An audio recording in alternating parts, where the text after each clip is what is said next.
بحیثیت مسلمان ہمارے لیے اسلام میں عبادات جتنی اہمیت کی حامل ہیں، نماز، روزے، حج و زکوٰۃ، تو صرف ان ایکٹیویٹیز اور ان اعمال کی ہی اہمیت نہیں، بلکہ ہمیں روزمرہ زندگی جو ہم گزارتے ہیں، ہم کیا کھا رہے ہیں اور کیا پی رہے ہیں، کیا کما رہے ہیں، اس کا بھی اسلام میں بڑا گہرا تعلق ہے۔ یعنی کچھ بھی کھا لو، کچھ بھی پی لو اور آ کر کے مسجد میں نماز پڑھ لو، یہ اسلام نہیں ہے۔ اسلام تمہیں اندر سے بھی پاک دیکھنا چاہتا ہے، باہر سے بھی پاک دیکھنا چاہتا ہے۔ چہرے سجا لیں، کپڑے اچھے پہن لیں، لیکن پیٹ میں حرام رزق ڈال کر کے آئیں، اللہ کی بارگاہ میں اس کا کوئی سجدہ قبول نہیں ہے۔ تو ظاہر کا نام صرف اسلام نہیں ہے، ہمارے باطن کی اصلاح بھی ضروری ہے۔ اسی لیے اسلام میں رزق کی بڑی اہمیت ہے، ہم کیا کھا رہے ہیں، کیا پی رہے ہیں۔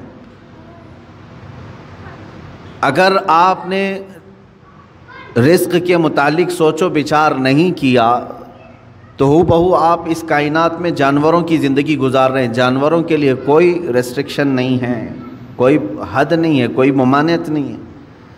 اگر وہ غلاظت کھا لے تو بھی کوئی اس کو برا نہیں سمجھتا، چارہ کھا لے تو بھی کچھ برا نہیں سمجھتا، سڑا ہوا کھا لے تو بھی کچھ برا نہیں سمجھتا، مرا ہوا کھا لے تو بھی کسی کو کچھ فرق نہیں پڑتا۔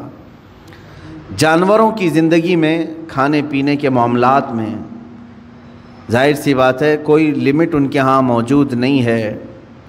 انسان ہیں آپ، اشرف المخلوقات ہیں۔ اسی لیے رب تعالیٰ فرماتا ہے یا ایھا الذین آمنوا، اے ایمان والو، کلوا من طیبات ما رزقناکم، ہم نے جو تمہیں رزق دیا ہے ان میں سے پاکیزہ چیزیں کھاؤ، پاکیزہ چیزیں کھاؤ، واشکروا للہ، اور اللہ کا شکر بجا لاؤ۔ اور حدیث پاک رسول کریم صلی اللہ علیہ وسلم فرماتے ہیں اللہ طیب ویحب الطیب، اللہ تعالیٰ پاک ہے اور پاک چیز کو ہی پسند کرتا ہے۔ پاک چیز کو وہ زیادہ پسند فرماتا ہے۔ تو پاک جس طرح سے، اب آپ کو میں مسائل بتاؤں، نماز میں آنے سے پہلے آپ کئی چیزوں پر توجہ دیتے ہیں۔ بدن پاک ہے یا نہیں، سب سے پہلے آپ یہ دیکھتے ہیں کہ کہیں پیشاب پخانہ یا نجاست حقیقی نہ ہوئی ہو، یعنی غسل واجب نہ ہوا ہو، ایسی ساری چیزیں آپ بدن کا دیکھ لیتے ہیں۔ دوسرے نمبر پر آپ جو کپڑے پہنے وہ بھی دیکھتے ہیں کہ کہیں ان کپڑوں پر کوئی نجاست تو نہیں لگی ہے، کپڑے بھی پاک ہیں، بدن بھی پاک ہے۔ پھر جہاں نماز پڑھنے کے لیے کھڑے ہیں وہ جگہ دیکھتے ہیں یہ پاک ہے کہ نہیں ہے، کتنی پاکی کا اہتمام ہے۔ ایک نماز، ایک سجدہ ادا کرنے سے پہلے بدن کا غسل سے ہونا، وضو سے ہونا، کپڑوں کا پاک صاف ہونا، اور پھر اس جگہ کا بھی پاک ہونا ضروری ہے۔ یہ شرائط نماز میں سے ہے۔ اگر ان میں سے کوئی ایک چیز بھی ناپاک رہی تو نماز ہوگی ہی نہیں۔ بدن ناپاک تھا یا کپڑے ناپاک تھے یا وہ جگہ ناپاک تھی جہاں نماز پڑھ رہے ہیں، نماز ہوگی ہی نہیں۔ میرے عزیزو، ہم جب ان چیزوں کا اہتمام کرتے ہیں تو یہ تو ظاہری احکام ہوئے جو شریعت نے ہمارے اوپر رکھے ہیں۔ اور حدیث پاک میں اللہ تعالیٰ کے حبیب صلی اللہ علیہ وسلم فرماتے ہیں ان اللہ لا ينظر الى صورکم بل الى قلوبکم، اللہ تمہاری صورتوں کی طرف نہیں دیکھتا، تمہارے دلوں کی طرف دیکھتا ہے۔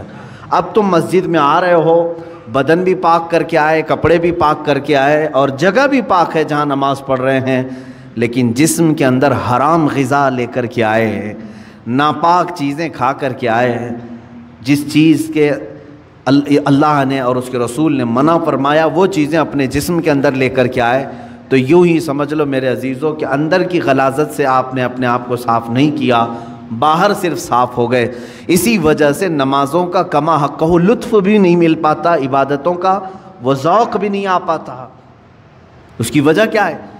اندر سے یہ خرابی موجود ہے، اوپر سے جتنی لیپا پوتی کر لیں۔ اس کی مثال یوں ہی ہے، آپ نے اپنے جیب میں سڑے ہوئے گوشت کے ٹکڑے رکھے ہیں، مردہ رکھا ہوا ہے، ظاہر سی بات ہے ایک مردہ اور یہ سڑے ہوئے گوشت کی بدبو کتنی ہوتی ہے، یا غلاظت اپنی جیب میں رکھے ہوئے ہیں، اوپر سے عطر پر عطر لگا رہے ہیں، عطر پر عطر لگا رہے ہیں۔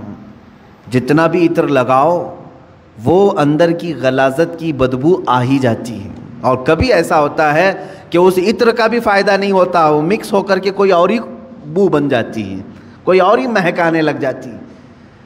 عزیزان گرامی، ہم اپنے اندر کی غلاظتوں کو رکھ کر کے اگر نماز، روزے، زکوٰۃ یہ ساری چیزیں کرتے رہیں تو ایسی ہی ہے کہ یہ عبادتوں کا کما حق و فائدہ نہیں اٹھا پاتے، نمازوں میں لطف کیوں نہیں مل پاتا، سجدوں میں یہ تڑپ کیوں نہیں آ پاتی، دلوں کی پاکیزگی اور حلال رزق کی جو اہمیت اسلام میں ہے اس کی طرف توجہ نہ دینے کی وجہ سے یہ ساری چیزوں کی خرابی آتی ہے۔ کسی نے کہا تھا آپ تو کہتے ہیں قرآن میں ہے، اللہ نے فرمایا ان الصلاۃ تنہی عن الفحشاء والمنکر، بے شک نماز ہر بے حیائی اور برائی سے روکتی ہے۔ ادھر نماز پڑھ رہا ہے ادھر چپل چوری کر رہا ہے، ادھر نماز پڑھا ادھر فوراً باہر نکلتے ہی اجنبی عورتوں پر نظر ڈال رہا ہے، تو کہاں اس کی نماز نے تو بے حیائی سے اسے روکا ہی نہیں۔ قرآن کہہ رہا ہے نماز بے حیائی سے بچاتی ہے، برائی سے بچاتی ہے۔ ظاہر سی بات ہے آپ کا سوال حق ہے، نماز بے حیائی اور برائیوں سے بچاتی ضرور ہے، اس میں نماز کا قصور نہیں میرے عزیز۔ نماز کو جس انداز سے پڑھنے کا حکم دیا گیا تھا وہ نماز تم نے اگر پڑھ لیا ہوتا، ظاہر بھی پاک ہو باطن بھی پاک ہو، پھر دیکھو تمہیں نماز صرف بے حیائی اور برائیوں سے بچاتی نہیں بلکہ مولا کے قرب تک پہنچاتی ہے، اللہ رب العزت کے قرب تک پہنچاتی ہے۔ صاف سی بات ہے میرے عزیزو، اللہ کے حبیب صلی اللہ تعالیٰ علیہ وسلم کی ایک حدیث پاک میں ذکر کرتا ہوں آج۔ حضور اکرم صلی اللہ تعالیٰ علیہ وسلم ارشاد فرماتے ہیں، اے میرے صحابہ، ان قریب تم دیکھو گے میری امت پر ایک ایسا زمانہ آئے گا کہ لوگ حلال و حرام کی تمیز بھول جائیں گے، جو ہاتھ میں آیا وہ کھا لیں گے، اور یہ وہ زمانہ ہوگا کہ صبح مومن ہوں گے شام میں کافر ہو جائیں گے، رات کو مومن سوئیں گے صبح کافر اٹھیں گے، یصبح مؤمنا و یمسی کافرا۔ یہ وہ زمانہ آ گیا ہے میرے عزیزو، امت کا اکثر حصہ آج حلال و حرام کی تمیز بھول چکا ہے۔ ایک بات میں آپ کو بتاؤں، اللہ تعالیٰ نے قرآن پاک میں جو ہمارے لیے احکام بیان کیے کہ کون سی چیز تمہارے لیے سوٹیبل ہے، مجھے یہ بتاؤ کہ وہ ہمارا خالق ہے یا نہیں؟ اسی نے پیدا کیا ہے ہمیں، اور وہی بہتر جانتا ہے کہ ہمارے جسم کے لیے کون سی غذا سوٹیبل ہے۔ جس نے بنایا وہی بہتر جانتا ہے نا۔ جب اس نے قرآن پاک میں ہمارے لیے فرما دیا کہ تمہارے لیے حلال سوٹیبل ہے، صرف پاکیزہ غذائیں، اور اس نے تو تمہارے لیے اتنا اہتمام فرمایا، تفسیر میں نے پڑھا اللہ رب العزت نے اس اشرف المخلوقات کو اتنی عزت دی ہے کہ زندگی میں اگر سب سے زیادہ ضرورت کسی چیز کی ہوتی ہے تو کھانے پینے کی ہوتی ہے۔ بغیر کھائے پیے کون زندہ رہتا ہے؟ آپ بغیر کپڑوں کے رہ لیں گے، بغیر مکان کے رہ لیں گے، بغیر پیسوں کے رہ لیں گے، لیکن بغیر کھانے پینے کے بہت کم دن تک آپ رہیں گے۔ یہ سب سے زیادہ ضروری چیز ہے آپ کے لیے، کھانا پینا، ہوا پانی۔ لیکن پورے جانوروں کو دیکھو، ان کا رزق ان کے سامنے پڑا رہتا ہے، سر جھکا کر کھاتے ہی کہ نہیں کھاتے؟ بکری اپنا چارہ زمین پر چاٹ کر کے کھاتی ہے، بیل، بھینس، کتا، بلی، جس کو بھی آپ کھانا ڈالیں، پانی ڈالیں، دودھ ڈالیں، جو کچھ بھی ان کی غذائیں ڈالیں، وہ اپنا سر زمین پر رکھ کر کے اپنی زبان کو کھانے سے لگا کر کے کھاتی ہیں، سر نیچے کر کے کھاتی ہیں۔ اشرف المخلوقات کو اللہ تعالیٰ نے یہ عزت بخشی ہے کہ تمہارا سر رزق کے سامنے بھی جھکنے نہ پائے، یہ صرف اللہ نے اپنے لیے بنایا ہے، وہاں پر بھی جھکنے نہ پائے۔ تم ہاتھوں سے اٹھاؤ اور اپنے منہ تک لے جاؤ۔ کچھ جانور ہو سکتا ہے اس طرح کے کھانے میں ہوں، لیکن تفسیر میں فرمایا کہ اشرف المخلوقات کی یہ عزت ہے کہ اللہ نے تمہارے سر کو رزق کے سامنے بھی جھکنے نہیں دیا۔ میرے عزیزو، جس کو اللہ تعالیٰ نے اتنا پاکیزہ بنایا ہے کہ اس صورت کو اللہ قرآن میں فرماتا ہے کہ ہم نے سب سے بہترین صورت اگر اپنی مخلوق میں کسی کو دی ہے تو وہ انسانوں کو دی ہے، انسانوں کو سب سے بہترین صورت دی ہے۔ اس کی لاکھوں کی مخلوق ہیں، جانور ہوں، پرند ہوں، جنات ہوں، ملائکہ ہوں، سب مخلوقات ہیں، ان مخلوقات میں سب سے اچھی صورت کس کو ملی ہے؟ انسان کو ملی۔ اگر انسان کو سب سے اچھی صورت نہ ملی ہوتی تو کبھی انسانوں میں اللہ اپنے محبوب کو نہیں پیدا کرتا، وہ اور اچھی صورت والوں میں پیدا کرتا۔ محبوب صلی اللہ علیہ وسلم کا انسانوں میں پیدا ہونا اس بات کی علامت ہے کہ اللہ نے اس انسان کو سب سے اشرف صورت عطا کی ہے۔ اور یہ بھی روایت میں ملتا ہے کہ قیامت کے دن اگر یہ انسان غلطی کیے، کفر کریں، شرک کریں، برائیاں کریں، جہنم میں ان کو ڈالنا ہوا بھی، جہنم میں ڈالنا ہوا بھی تو اس شکل سے کوئی جہنم میں نہیں جائے گا، جہنمی کی صورت بدل دی جائے گی، جہنم میں جانے والے کی صورت بدل جائے گی۔ بلکہ فرمایا گیا کہ اگر وہ جہنمی، ایک جہنمی جس کے بارے میں کہا گیا ہے اگر وہ مکہ اور مدینے کے درمیان بیٹھ جائے تو اس کے دونوں ہاتھ پھیل جائیں گے، 450 کلومیٹر کا فاصلہ ہے، اتنا بڑا اور چوڑا اس کو بنا دیا جائے گا، اور اس کا صرف ایک کان ایک ہاتھی کے برابر، اس کے جبڑے پہاڑوں کے برابر ہوں گے۔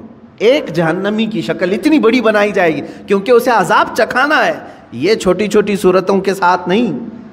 اب بتائیں محدثین نے اس شکل کے ساتھ جہنم میں کیوں نہیں ڈالا جائے گا؟ فرمایا گیا کہ اس لیے کہ اسی شکل میں اللہ نے اپنے محبوب کو پیدا کیا ہے۔ محبوب اکرم صلی اللہ تعالیٰ علیہ وسلم انسانی شکل میں ہیں، تو انسانی شکل کو اللہ تعالیٰ جہنم میں نہیں ڈالے گا۔